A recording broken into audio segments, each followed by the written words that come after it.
कल्पना कीजिए कि आप ध्यान में बैठे हैं और अचानक एक स्त्री आकृति प्रकट होती है।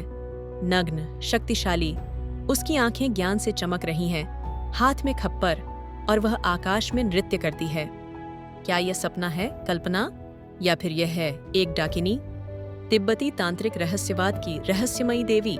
डाकिनी शब्द संस्कृत के डाक से आया है, जिसका अर्थ है चलना, और नी का अर्थ है ले जाने वाली।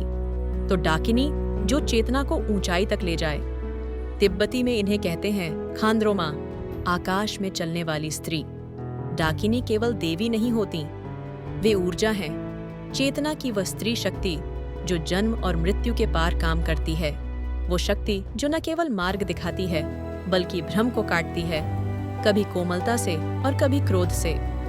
तिब्बती बौद्ध तंत्र में डाकिनी 3 स्तर पर कार्य करती हैं। ज्ञान डाकिनी, जेनाना डाकिनी, पूर्ण प्रबुद्ध जो महाशून्यता की प्रतीक होती है।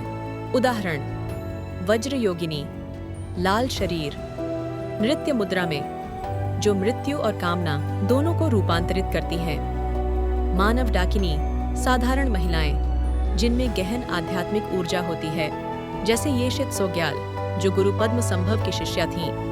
एक कथा कहती है कि उन्होंने एक गुफा में 30 वर्षों तक ध्यान किया और बर्फ के भीतर शरीर को गर्म रखने की तुम्मो साधना में सिद्धि पाई। गूढ़ डाकिनी, सीक्रेट डाकिनी, ध्यान के दौरान मन में प्रकट होने वाली स्त्रियां जो साधक को अनुभव कराती हैं कि ज्ञान, शरीर और ब्रह्मांड सब एक हैं।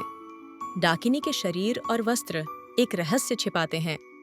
वे हड्डियों की माला पहनती हैं जो 5 क्लेशों काम, क्रोध, मोह, अहंकार, द्वेष के रूपांतरण को दर्शाती है। वे अक्सर शव पर नृत्य करती हैं जो अहंकार की मृत्यु का प्रतीक है। उनका नृत्य केवल भौतिक नहीं, ये शून्यता में नृत्य है जहां मैं और तू का भेद मिट जाता है। तांत्रिक ग्रंथों में कई अल्पज्ञात कथाएं हैं जहां डाकिनियां साधकों को राह दिखाती हैं। 80 वर्षीय महिला की कथा, थोड़ोल कथा। कहा जाता है कि एक बुजुर्ग साधिका अपने अंतिम क्षणों में ध्यान कर रही थी। मृत्यु के क्षण में डाकिनी प्रकट हुई और उसे बोधिचित्त में विलीन कर लिया। बाद में उनका शरीर अपने आप जल गया, पीछे केवल राख और एक खप्पर बचा। माचिग लब्द्रोन, एक तिब्बती महिला योगिनी जो डाकिनी मानी जाती हैं। उन्होंने छोड़ साधना, ईगो को समर्पित करना विकसित की। एक बार उन्होंने स्वयं को एक श्मशान में शवों के बीच भोजन बनाकर दक्षिणा डाकिनियों को अर्पित किया और अनुभव किया कि डर भी एक भ्रम है। स्वप्न में दीक्षा की कथाएं। कई साधकों ने यह वर्णन किया है कि डाकिनी उनके स्वप्न में आती हैं, उन्हें गुप्त मंत्र देती हैं और फिर गायब हो जाती हैं। इन मंत्रों को डाकिनी बोधि कहा जाता है। इन्हें केवल वही समझ पाता है जिसके चित्त में मौन होता है। डाकिनी किसी मूर्ति में कैद नहीं होती, वे जीवन की हर स्त्री में मौजूद हैं, माँ में, योगिनी में, और यहाँ तक कि हमारी चेतना की अंतरतम परतों में। वह शक्ति जो तुम्हें झकझोरती है, जो तुम्हारे अंदर के डर को उजागर करती है और जो तुम्हें कहती है, अब समय है, उठो और देखो अपने भीतर की आकाश नर्तकी को।